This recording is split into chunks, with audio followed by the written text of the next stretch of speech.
대한민국 정치의 새로운 100년을 준비한다. 21세기형 국회 싱크탱크 정치연구소 영앤철. 정치권에 보내는 고급진 비대면 정치 컨설팅, 오늘도 뜨겁게 분석해 보겠습니다. 정치는 촉이다 갑니다. 최영일 시사평론가 어서 오세요. 안녕하세요. 정치는 파일이다. 정치는 논쟁이다. 장성철 대구 가톨릭대 특임교수 어서 오세요. 안녕하세요. 네. 이번 주 정치권은 뜨겁습니다. 네. 말도 뜨거운데 뜨겁습니다. 특별히 그 말 원전 애국가 조폭 음주운전 이런 말 마구마구 떠오릅니다. 장성철 교수님. 네. 계속해서 이렇게 국민의힘 후보들 이렇게 말 실수가 아니죠. 이런 좀 거친 얘기 쏟아지는 거 어떻게 보셨어요? 이게 국민의힘뿐만이 아니라 네. 민주당에서도 경선 토론회를 하면서 네. 여러 가지 거친 말이 많이 나오고 있습니다. 네. 이것은 상대방을 공격하기 위한 수단이라고 보여지고요. 저는 음주운전, 애국가, 원전 이거보다 네. 민주당 경선에서 나온 소 잡는 칼, 닭 잡는 칼. 네. 이게 가장 인상이 좀 깊었어요. 아, 그래요? 이거는 당신은 능력이 없어. 나는 소라도 잡아봤는데 당신은 닭이라도 잡아봤어? 당신은 행정 경험이 있어? 당신은 뭘 했어? 라는 당신은 능력이 없어. 그렇기 때문에 대통령감이 아니야. 라는 공격이거든요. 이런 것들을 보면 민주당 경선에서 나오는 여러 가지 얘기가 점점 에스컬레이터 되고 있다. 네. 앞으로 더 심해질 거다. 최영일? 네네. 심해지겠죠. 심해질 것 같아요. 네. 왜냐하면 당 지도부도 고민을 하고 있으니까요. 네. 검증단 만들어달라. 백해무익하다 이렇게 받아쳤습니다. 네. 아니 소송이 진행 중인데 소송 요건을 다시 따지자는 건 문제가 있지 않느냐. 네. 그러니까 검증단 요청은 좀 늦은 감은 있어요. 네. 그래서 오히려 당이 좀 중재해 주는 게 낫지 않을까 하는 생각도 들긴 하는데 송영길 대표 세게 얘기했어요. 후보들끼리 상호 검증하세요. 이렇게 했거든요. 네. 이건 격화될 수밖에 없고 지금 일단은 1위와 2위의 싸움, 나머지는 2위를 잡기 위한 싸움으로 이제 얽히고 설켜 있는데 그런데 문제는 이게 좀 유효타가 있느냐. 음주운전 그리고 한 번으로 이제 범죄 기록 내면서 마무리가 됐고요. 그리고 조폭 사진 논란 이거 그냥 막 던진 거로 좀 보여집니다. 그러니까 서로 이게 부끄러운 일이에요. 아니 무슨 녹취가 나오든가 무슨 거래를 이제 불법적으로 한 이명 계약서가 나오든가 이런 게 아니라 사진 찍은 거 가지고 무슨 관계입니까 그러면? 아니 이낙연 후보도 찍고 이재명 후보도 같이 다 찍었더라고요. 근데 사실 좀 다른 게 있어요. 네? 왜냐면은 이재명 지사는 손을 꼭 잡았어요. 깍지 끼고. 보통 그렇게는 안 찍잖아요. 그래서 더 친한 거 아니야? 그런 의심을 받고 있다. 의심할 수 이제 저 유심히 보셨네. 그게 저도 정치인을 만나면 처음 뵌 분인데 이렇게 팔짱을 끼거나 친한 것처럼 손을 꼭 잡는 분이 있어요. 네. 그런 분이 또 손이 따뜻하고 기운이 좀 있어. 그래서 정치인들이 다르구나 이렇게 느끼거든요. 친화력에 있어서. 그래서 그런 것인지 정말 여러 차례 대면을 해서 관계가 깊은 것인지 알 수 없고 예를 들면 주진우 이 DJ님은 큰일 나요. 여성과 찍은 사진이 수백 장인데 다 이게 문제가 크게 터진다고 사진 던지고 무슨 관계입니까 이러면 네 그래서 수만 장입니다. 이런 거는 좀 무서워라. 대선 경선 과정에서 무리수다 이런 생각이 들어서 유효타가 뭐지 그러고 보는 거예요. 네. 이재명 후보의 치명적인 약점, 네. 이낙연 후보의 치명적인 약점 그런 건 아직 없어서 네. 그냥 가는 비에 옷 젖는 수준으로 비호감만 높이고 있다. 안 좋다. 그래서 이제 후보들끼리 금도를 넘지 말자 이건데 저는 여야 후보들을 망라해 보면 지금 야권 후보도 다수는 아니에요. 지금 여권 후보들은 네. 프로파일만 보면 안정적이에요. 네. 총리 역임 2명. 경험, 경력. 네. 기초자치제장 넘어서 지금 의정 경험이 없는 게 특이한 사례이긴 하지만 현재 광역지자체장. 그리고 나머지는 다선 국회의원, 도지사 출신 등등인데 지금 야권도 예를 들면 원희룡 제주지사, 전 지사가 됐습니다만 관록 있는 정치인이고 네. 행정가거든요. 네. 다 저는 괜찮다고 보는데 네. 딱 2명만 안 좋아요? 관료를 그만두고 네. 정당 정치 경험이 처음인데 출석률도 안 좋아. 예를 들면. 5622님께서 왜들 그러시는지 토론하시는 거 보면 좀 그렇더라고요. 네. 그냥 자기 소신만 얘기들 하시지 왜들 서로 그러시는지 자중했으면 좋겠습니다. 네. 얘기하고 4231님 원팀 협약도 했는데 싸우면 문제입니다. 이렇게 얘기합니다. 맞아요. 임종호님께서는 후보들 사이의 경쟁과 국민의힘 후보로서의 자질 부족은 차원이 좀 다르지 않나요? 얘기를 하는데 윤석열 후보의 원전 발언. 네. 이 부분 지지율에도 좀 영향을 미칠 수도 있습니다. 그래서 지지율이 좀 떨어지고 캠프에서는 레드팀 구성하겠다고 하는데 어떻게 보시는지요, 장성철 교수? 레드팀은 이런 것 때문에 구성하는 게 아니에요. 레드팀은 조선시대에 있었던 사관원 같은 거거든요. 네. 전화 아니되옵니다. 이거 하시면 안 돼요. 이런 건데 윤석열 총장의 저런 말실수들이 아니되옵니다라고 보고서를 통해서 해결될 수 있는 부분이 아니잖아요. 그렇죠. 저는 레드팀을 구성한다라고 말씀하신 신지호 의원이 네. 전 의원이 거기에 정무실장 하는 것 자체가 상당히 레드팀에서 가장 먼저 문제를 삼아야 한다는 생각이 들어요. 네. 왜냐하면은 신지호 전 의원 같은 경우에는 유튜브에서 상당히 좀 편향되고 좀 자극적인 얘기들을 많이 하셨어요. 네, 네. 그런 분이 대선 후보 1등, 지지율 1등 하는 캠프에 정무실장을 한다는 것 자체가 어떻게 보면 상황을 객관적이고 합리적으로 이끌어가지 못한다라는 비판으로부터 자유로울 수가 없다. 그래서 레드팀보다 어쨌든 이러한 부분들도 정리가 돼야 되지 않을까. 신지우 전 의원, 왜 윤석열 후보는 신지우 전 의원을 영입했을까? 그리고 가장 가까운 데다가 이렇게 박았을까? 이 부분에 대해서는 의문을 갖는 사람들이 많아요. 캠프 내에서도 왜 신지우 의원이 왜 부실장하다가 왜 정무실장하고 그러지? 라는 건데 레드팀 구성 자체가 저는 신지우 의원의 책임 전가라고 보여집니다. 저는 신지호 전 의원이 예를 들면 이제 유튜버로 우리도 이제 방송을 하고 있습니다만 정치와 방송을 겸직하는 분들의 경우에 네. 이게 이 뉴미디어에서는 다 세져요. 거기는 진영 지지층에게 소구되는 메시지를 전할 수밖에 없고 기성 미디어나 지상파로 나오면 또 균형을 잡아요. 신지호 전 의원은 그래도 관록 있는 정치인이라 제가 보기에는 선거 전략이라든가 책사의 역할을 할 수 있는 자질은 있다. 근데 좋은 얘기 하시면 저는 어떻게 됩니까? 근데 문제는 의견이 다를 수 있죠. 근데 문제는 뭐냐면 이 윤 전 총장, 윤 예비 후보 입장에서 왜 신지호 전 의원을 옆에 뒀느냐, 책사로 삼았느냐 여기 있어서는 그게 저희 고민이에요. 신지호 전 의원의 정치적 균형 감각을 갖춘 전략 능력보다 오히려 유튜브에 경도돼서 그런 거라면 앞뒤가 또 달라지는 거거든요. 지금 윤석열 후보가 막 쏟아내는 말들 이게 유튜브의 영향일까요? 저는 책의 영향 아니라고 보고요. 예. 젊은 시절부터 쌓여있는 식견의 영향 아니라고 보고요. 이제 개인적인 뇌피셜이지만 최근 들어서 정치 시사를 학습하려다 보니까 이건 뭐 윤 전 총장만 나무랄 일은 아니고 많은 사람들이 유튜브를 통해서 지식을 습득하는데 편식이 됩니다.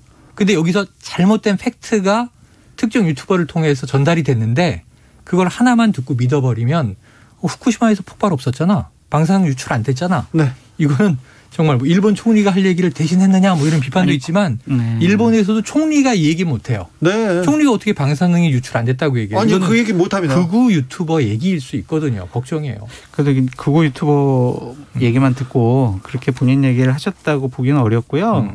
얼마 전에 뭐 원자력 관련해서 많은 전문가들을 만나셨잖아요. 네. 그것에 대해서 좀 잘못된 기억을 하시지 않았을까라는 생각이 좀 듭니다. 뭐 그렇겠죠. 잘못된 기억 그렇겠죠. 네, 그렇게 착각일 것이다. 네, 그렇게 믿고 있겠어요. 설마. 네. 4231님께서 엑스파일 주인공께서 오늘 너무 부드러우세요. 원래 부드러운 남자입니다. 원래 부드러운 분이에요. 세게 말하면 혼나나요? 왜 그러세요? 얘기하십니다. 자, 하이든님께서 홍준표 의원 휴가 끝나고 복귀하면 정리됩니다. 얘기하는데 홍준표의 등판을 많이 기다리고 있는데 이분이 그렇다고 해서 등장한다고 해서 판도가 바뀔까요? 자, 대선 판도, 특별히 국민의힘 대선 후보들의 판도가 조금 흔들리기 시작했습니까? 흔들리기 시작했다. 네, 저는 민주당은 아직 모르겠다. 네. 사실은 지금 2파전 플러스 알파. 요게 이제 본선 마지막까지 갈 거고요. 예. 왜 그러냐면 이게 결선 투표가 있기 때문에 만약에 지금 6명의 후보 중에 1위를 달리는 이재명 후보와 예비 경선 때처럼 이재명 대 반이재명 이렇게 되면 결선 투표에서는 알 수 없다. 그래도 확률은 지금 이제 좁혀지고 있죠. 양자 구도로. 네. 자, 그런데 문제는 이제 지금 야권은 아직 확신할 수가 없는 상황이에요. 지지율만 보고 윤 전 총장이 본선 후보다라고 보기 어려운 게 저는 말실수가 아니라 지금 뭐가 문제냐면 이준석과 윤석열이 기싸움하고 있다는 얘기가 매일 보도에 나오는데 그 기싸움은 맞는 것 같아요. 여권 내에서는 그냥 양이가 네거티브하고 있다 이게 이슈고 지금 이쪽에서는 당대표와 가장 유력한 대권 주자가 입당까지는 해서 성공을 했는데 힘을 합쳤는데 안철수 대표는 그게 안 됐잖아요. 그랬는데 내부에서 주도권 싸움을 하고 있다. 근데 저는 이건 당연한 과정으로 봤어요. 왜냐하면 윤 전 총장이 평당원으로 빠르게 입당을 했고 원오브댐이 됐는데 이러려고 들어왔겠어요? 아니에요. 윤 전 총장은 전략이 있다. 당을 접수하러 왔다. 사실 대권 주자로 본선 결정이 되면 당을 접수하는 거잖아요. 근데 여기서 어떤 문제가 생기냐면 전 식견의 문제라든가 말실수의 문제가 아니라 윤석열 전 총장이 운영해본 조직은 검찰이고 정당이라고 하는 민주주의의 근간이 되는 대한민국 정당 정치의 정당. 그건 다르죠. 국회. 이런 것을 운영해 본 경험이 없어요. 네. 검찰이야. 네. 검사 동일체, 상명하복 이런 게 통하지만. 그럼 예를 들면 국민의힘을 본선 주자를 윤 전 총장이 먹었어요. 그래서 당을 완전히 접수했어요. 이제 대선을 향해 달려가요. 3월에. 그럼 국민의힘은 어떤 국민의힘이 돼 있을까요? 국민의힘은 제가 봤을 때는 9월 초부터 본격적으로 후보들 간의 경쟁력과 지지율이 좀 정리가 될 것 같아요. 왜냐하면 9월 15일 날 8명으로 이제 컷오프 한다고 그랬잖아요. 그렇죠. 그러면은 대략 2주 동안 TV 토론 뭐 이런 것들을 한 3-4번 할 거예요. 네. 그럼 집중적인 타겟이 윤석열 총장이 될 수밖에 없고 홍준표 의원 격투기 멤버입니다. 방식적인 공격 잘하시고 그렇죠. UFC입니다. 네. 그렇죠. 그냥 단순히 손으로만 공격 안 해요. 이빨 갈고 있답니다. 네. 온몸을 다 쓸 거예요. 네. 그러한 공격을 어떻게 막을 것인지 그리고 유승민 의원과 윤희숙 의원의 정책 검증에 대해서 그렇지. 윤석열 총장이 얼마나 답변을 잘할 수가 있는지 그것이 하나의 관건이라고 보여지고요. 지금 14명이잖아요. 8명으로 줄이게 되면은 지지율이 이렇게 좀 수렴이 될 거예요. 그렇죠. 그때 나오는 지지율을 가지고 좀 상황을 판단해 봐야 될 것 같다. 만약 윤석열 후보의 지지율 폭락, 그래서 플랜 B가 필요하다, 플랜 C가 필요하다, 그래서 다른 사람이 필요하다 이런 얘기도 나올까요? 8372님께서 오세훈 등판만이 답입니다. 장성철 소장님 분석해 주세요. 주진우 기자님 꼭 좀 물어봐 주세요. 그러니까 저번에도 말씀드렸듯이 오세훈 후보가 등판하려면 가정이 한 20개 정도의 가정이 다 해소돼야 돼요. 네. 윤석열 총장 지지율 폭락해야 되고요. 다른 후보가 안 떠야 되고요. 국민들이 정권 교체하려면 오세훈밖에 없어 막 이렇게 해야 되고 소환해야 되고 12월 4일인가 12월 9일까지는 또 그만둬야 되고 그렇지. 이러한 여러 가지 난관을 뚫고 대선 후보에 나와야 되는데 그것이 과연 가능할까? 지금까지 보면 좀 가능한지 어려울 것 같다. 저는 그 가능성은 살아있다. 네. 그래도 이제 정치 문제가 윤석열 지지율이 붕괴한다라고 가정하면 올 가을에 저는 이게 연말까지 쉽지 않아 보여요. 두 가지예요. 말실수도 있지만 이게 쉽게 뭐 레드팀이든 혹은 메시지팀이든 컨설팅이든 붙어서 교정될 수 있는 게 있고 또 안 되는 게 있어요. 그럼요. 그리고 이제 정치 토론이라는 건 즉흥적이기 때문에 당내 토론도 진검승부고 안 봐줄 거고 말씀하신 대로. 그리고 이제 본선 가면 정말 토론은 치열해지죠. 그렇죠. 국민들은 그 말 한마디 한마디. 지난 조기 대선 때 2017년 안철수 후보의 그 토론에서의 실점이 뼈아픈 장면들을 떠올려 보시면 한두 마디예요. 제가 안철수입니까? 가철수입니까? 제가 MB 아바타입니까? 몇 마디로 그냥. 근데 최영일 소장님 그때는 좀 드루킹에 좀 여러 가지 작업들이 있어서 떨어졌다고 나옵니다. 안철수 대표가 지금 청와대 앞에서 시위까지 하고 있지 않습니까? 그렇죠. 이게 저기 뭐 실망입니다. 뭐 누굽니까? 이것 때문에 떨어진 것만은 아니다. 그것만 아니다. 라고 말씀드립니다. 드루킹의 이 탓이 컸다. 그거는 제가 확인되는 바가 없어서 적어도 저는 이제 감과촉으로 체감한 바에 따르면 토론 저렇게 하면 안 되는데 망했다 이런 생각이 들었던 건 사실이거든요. 그런데 안철수 후보 얘기가 나와서 말인데 합당은 되는 겁니까? 난항 겪고 있습니다. 좀 자존심 상해서 나 단독 출마할래 이럴 수도 있지 않습니까? 99% 합당은 안 되고요. 안 됩니까? 99%? 안 되고요. 국민의힘이 11월 9일 날까지 대선 후보를 뽑아야 되는데 그 선출하고 난 이후에 대선 후보가 해야 될 일로 이미 넘어가 버린 것 같아요. 그렇지. 왜냐하면 양쪽이 감정이 너무나 상해 있어가지고 예. 대화 상대로 인정도 안 하고 같이 마주 앉아서 여러 가지 논의를 안 하려고 그래요. 뭐 얘기를 해야 상황을 풀어갈 거 아닙니까? 대화 상대가 아니기 때문에 이것은 물 건너갔다. 그뿐만 아니라 지금 안철수 대표가 대권 주자가 맞나를 생각해 보자고요. 서울시장 재보선 때 불출마 선언했고 그다음에 지금 문제는 당헌 당규상 고쳐야죠. 대표가 지금 나갈 수도 없고. 아 그래요? 네. 1년 전에 모든 직을 내려놓고 대선 준비해야 되는데 지금 1년이 뭐예요? 한 7개월 남았는데 당대표예요. 민주당처럼 당원 당규를 고쳐서 나가지 않을까요? 그거를 고치는 건 아주 쉽게 할 수 있다고 보는데 아주 쉽죠. 문제는 그 고치는 명분에 있어서는 민주당과는 또 다른 이제 비판들이 있을 거예요. 그래서 그러네요. 제 생각에는 그럼 결국 본인이 나가려고 본인이 개인 정당을 다 뜯어 고쳐서 가는구나라고 비판을 감수하고 갔을 때 그 투스텝 2단계의 야권 대선 단일 후보 이게 서울시장 재보선만큼의 파괴력이 있겠느냐. 그럼 제가 보기엔 3지대 공간이 없어지고 지금 여야 양대 정당의 격돌 구도로 이미 축약이 되면서 안철수 후보의 대표의 자리는 사라지고 있다. 소멸되고 있다. 연기처럼 가무도 없이 사라질 것 같아요. 이런 거는 어떨까요? 그러니까 김동연 전 부총리가 오늘 나는 뭐 안철수 뭐 그쪽 당도 관심 없어요. 뭐 이런 식으로 얘기는 했는데 안철수 대표가 김동연 후보를 영입을 해서 제3지대 대선 후보로 띄울 수 있는 가능성 이런 것도 한번 안철수 대표가 그런데 누구를 키우거나 누구를 이렇게 막 품에 안거나 그런 적이 없잖아요. 없죠. 네. 그리고 김동연 부총리가 재밌는 실험을 하는 거예요. 제가 보면 신당 창당도 할 수 있다. 뭐 이번 대선만이 아니라 대한민국을 뭐 변화시키기 위해서 오래 가겠다. 근데 이게 재밌는 거예요. 정권 교체가 아니라 정치 세력을 교체해야 한다. 여기는 적지 않은 국민이 공감할 거예요. 야, 그 여야가 바뀐들 또 뭐가 달라지랴. 결국은 그 밥에 그 나물 아니냐. 똑같지 않느냐. 이런 이제 정치 혐오론, 회의론이 높단 말이에요. 근데 그런 친선감은 있는데 저게 실현될까 하는 그 파괴력에 있어서는 이제 의문이 병병병 드는 거죠. 그리고 당장 다음 대선에 될까?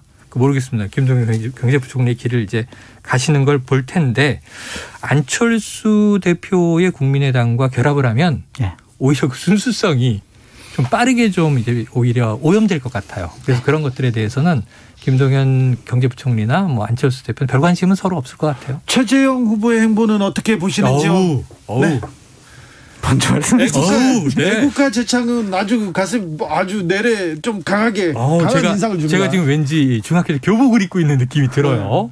아니 가풍은 가풍으로 존중돼야죠. 네. 전쟁 영웅의 자손들이니까 그런 가풍. 예를 들면 기독교 집안, 불교 집안 다 나름대로 고인을 추모하는 방식도 있고 그래서 그거는 괜찮은데 문제는 대통령 후보로 나오는데 그걸 미담으로 공개하셨잖아요.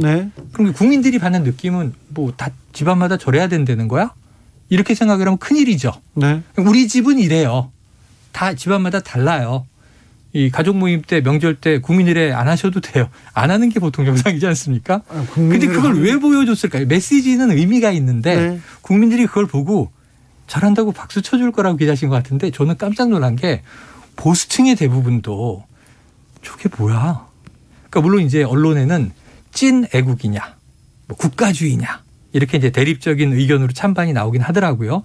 근데 제가 실제로 접촉한 많은 보수 쪽에 계신 분들조차도 너무 좀 시대착오적이고 요즘에는 와닿지 않아 이런 느낌을 많이 얘기하셔서 그런데도 오늘 또 박정희 기념관 방문했단 말이에요.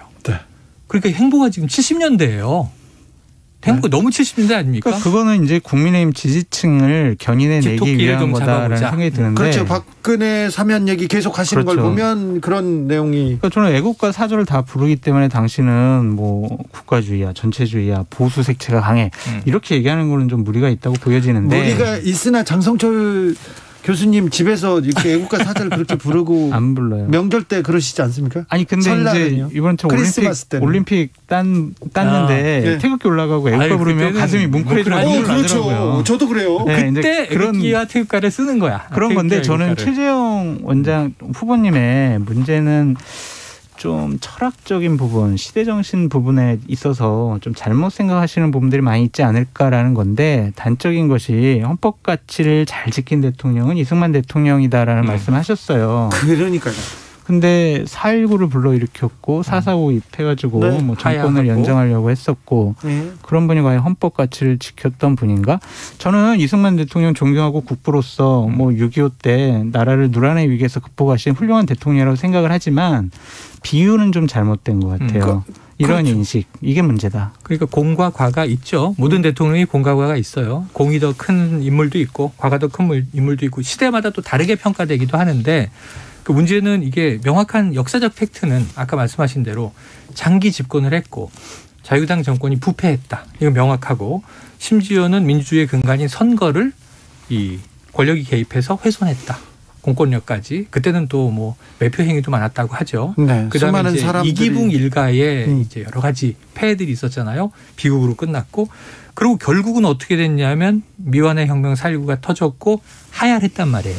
그때 발포로 해서 시민 사상도 나오고. 네. 그래서 하와이로 망명을 했다가 이제 작고하고 돌아온 대통령이에요. 근데 이게 정치 세력에서는 국부라고 얘기할 수도 있어요. 대한민국의 초대 대통령으로 어떤 가치를 세웠다 얘기할 수 있는데 우리 국민 전체가 통합할 수 있는 부분에서 자 가장 훌륭한 대통령. 그거는 앙케이트를 늘 하잖아요. 근데 처음에는 박정희였다가 그다음에 또 이제 김대중이었다가 노무현이었다가 계속 바뀌어가고 있는데 산업화 민주화 세대가 이제 융화되면서 주로 산업화와 민주화를 동시에 잘 이룬 대통령을 이제 선호하는 쪽으로 흘러간단 말이에요. 거기서 이제 이승만은 너무 낡은 인물이다. 근데 저희 최재형 원장 뭐 출마 선언문에서 뭐 기자들 일문일답에서 많은 부적절한 얘기를 하셨는데 네네. 준비 안 돼 있다든가. 아니 근데 저 모르는 얘기를 막 하는 척하는 그런 후보보다는 좀 솔직한 것 같고 본인이 좀 여러 가지 부족하다는 것을 알고 많이 좀 공부하겠습니다라고 했으니 한 2, 3주 좀 지켜봤으면 좋겠다. 2, 3주 안에 될까요? 라는 생각이 듭니다. 네. 모르는 거를 아는 척하는 후보는 윤석열 후보 얘기하시는 건가요? 아닙니다. 이재명 후보도 있고요. 이재명 후보인가요? 네. 아, 네. 아니 어떻게 공공임대주택을 100만 호를 역세권에다 어떻게 마련합니까? 자, 역을 많이 짓는 거야.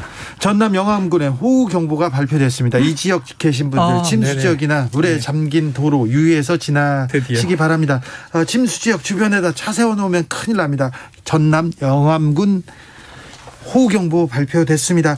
저 지지율 얘기 마지막으로 얘기하겠는데 국민의힘에 여성표가 지금 여성표심이 지금 이탈하고 있다는 게 수치적으로 좀 유의미하게 좀 나오고 있어요. 이탈하고 있어요. 그죠? 이 부분은 어떻게 보시는지 장성철 교수님? 저는 안 좋아요. 이거는 그러한 이미지를 이준석 대표가 물꼬를 텄다라고 보여져요. 네. 그러니까 유승민 후보나 뭐 하태경 후보가 뭐 여가부 폐지 주장할 수 있습니다. 그건 당연히 후보니까 공약으로 내세울 수 있는데 당 대표가 거기에 좀 동조하는 얘기를 하고. 이준석 대표가 20, 30대 남성들의 표를 통해서 당대표가 됐다라는 그러한 평가가 있잖아요. 거기에 동조를 했어요. 여가부 폐지에. 네. 그러면은 여성분들은 국민의힘은 우리를 신경 쓰지 않는 정당이야 라고 인식할 가능성이 높아요. 예. 거기다가 또 페미 반페미 이 논란을 갖고 아니 우리나라 금메달 딴 그 훌륭한 선수를 놓고 왜 그 논쟁을 벌여야 합니까? 네. 이런 논란 자체가 여성들의 마음을 좀 떠나가게 했다. 이것은 특단의 대책을 세워야 되고 이준석 대표가 이 부분에 대해서는 더 이상 본인의 소신과 입장을 얘기하면 안 된다. 당대표로서 엄중한 그 당대표 자리에 무게감을 느껴서 좀 원론적이고 원칙적인 그런 얘기를 해야 된다라고 말씀드려요. 그 정치적인 스탠스나 워딩에 의한 영향도 분명히 있어요. 이준석 당대표의 지도부 책임도 분명히 있고 이번에 대변인 발언이 잘못됐는데 잘못된 방식으로 감싸는 바람에 사과하고 넘어가면 될 건데 논란이 점점 커져서 또 이제 반페미 얘기가 나온 건데 그 문제는 여기에 더해서 국민의힘에 그러면은 누가 나서서 여성표를 다시 찾아올까? 표라는 건 나갈 수도 있고 들어올 수도 있는데 유입 요인이 있어야 들어오는 거고요. 유출 요인이 있어야 나가는 거예요. 그러니까 이 여성들에게 특히 젊은 여성층에게 좀 적대적인가? 아니면 싫어하나? 그럼 우리는 지지하지 못할 정당인가? 이래서 유출이 됐다면 다른 후보가 여성 후보든 아니면 여성 정책을 내세운 어떤 이제 내부의 이 중진 정치인이든 유입을 시켜야 되는데 보세요. 홍준표 후보. 지금 유력 대권 후보가 그 놀리시는 것 같아요. 아니 홍준표 후보가 또 여성 정책 내기로 했어요. 아니에요. 저는 동의하지 않아요. 내신다고 했어요. 그리고 또 윤석열 주앵커님이 놀리시는 것 같아요. 아니 홍준표 후보를 왜 놀려요? 억양이 지금 놀리시는 억양이에요. 지금 뭐 최재형 후보의 경우에는 며느리들의 커뮤니티에서 시월드에서 야, 저 명절 때 힘들겠다 저지 뭐 이런 얘기도 하고 그러는데 며느리들이 또 성명이 냈잖아요. 네. 나라가 잘 된다면 뭐 1000번이라도 애국가 부르겠다. 애국가를 10,000번 불러도 나라가 잘 되진 않아요. 이게 허구예요. 국가주의의 허구. 그러니까 노래 부르면 나라가 좋아지지 않아요. 열심히 일하고 공정을 세우고 정치인들이 정책 제대로 내고 실천을 해야 되는데 네. 지금 대통령이 애국가를 불러서 나라가 좋아집니까? 근데 이건 주술 같은 얘기니까. 근데 하여튼 그 국민의힘으로서는 네. 대선을 앞두고 극복해야 될 커다란 숙제가 눈앞에 놓여져 있다라고 네. 보여져요. 정확한 지적인 것 같습니다. 마지막으로 네. 이준석 대표와 지금 윤석열 후보, 최재형 후보 간에 조금 좀 패싱, 이게 좀 엇갈림, 이게 확실히 맞아요. 확실히 갈등으로 보여요. 있는 것 같아요. 네? 그러니까 이준석 대표는 당 대표가 이러한 일정을 만들었는데 왜 참석 안 해? 네. 이런 거고. 다른 이제 윤석열, 최재형, 홍준표 이런 분들은 아니 내가 일정이 있는데 왜 나보고 왜 자꾸 오라가라 해? 왜 정해? 조율해야 되는 거 아니야? 이런 건데 기싸움은 있는 것 같아요. 네. 서로 이게 좀 감정으로 대립되어 있는 것 같고 애써 무시해서도 안 되고 서로 끌려다녀도 안 되는데 이런 갈등 자체가 이렇게 저희가 이런 프로그램에서 얘기하는 것 자체가 참 국민의힘으로서는 안 좋은 현상 같아요. 마찰이 있는 것이다. 안정적으로 관리해야 되는데. 저는 먼저 이 윤석열 전 총장이 겸손한 게 맞아요. 이준석 대표가 잘한다고 편들어주고 싶진 않아요. 기싸움은 서로 잘못하니까 생기는 건데 아까 얘기한 대로 정당 정치에 처음 입학을 했잖아요. 네. 그러면 입학식도 가는 거고 담임 선생님이 주는 지침도 듣는 거고 내가 다른 조직에서는 짱을 했었는데 이 정당 조직엔 처음 들어와서 이제 평당원으로 그것도 대권 주자로 입문을 시작하는 거라면 오리엔테이션은 받아야죠. 그러니까 그렇죠? 예를 들면 3번에 한두 번 바쁘면 정말 저 못 갑니다. 최재형 후보는 그나마 나요. 자원봉사에 부인을 보냈잖아요. 근데 예를 들면 어떤 대안도 없이 안 가, 회의도 안 가, 봉사도 안 가, 그렇게 계속해 이제 불출석하면 그럼 왜 여기 들어왔어? 입학을 왜 한 거야? 학생이에요 지금. 아직 선생님이 아니에요. 윤 전 총장은. 근데 이 감정 대립이 처음이 아니라 이준석 대표가 당대표 됐을 때 그때부터 윤석열 시작이 됐죠. 총장하고 시작이 됐었어요. 근데 좋아지겠죠. 지금 당대표와 그 유력한 대권 후보가 갈등이 있으면 대선을 어떻게 치릅니까? 좋아져야 될 것 같고요. 윤석열 후보가 일단은 우리 최영일 선배님 말씀 잘해 주셨듯이 좀 정당 정치에 적응하는 당대표의 말에 좀 수그려 말 좀 들어주는 그러한 좀 행보를 보여야 되지 않을까 100%는 싶습니다. 아니어도 한 60% 이상이면 출석 인정되니까. 네. 네. 대선 후보 되면은 완전히 자기가 당을 장악하게 되거든요. 그렇죠. 네. 8891님께서 윤석열 후보가 말했지 않습니까? 사람한테 충성 안 한다고요. 그렇죠. 네. 당인데 이거는. 네. 국민의 힘인데. 정치연구소 영앤철 장성철 교수 그리고 최영일 평론가 오늘도 감사합니다. 고맙습니다.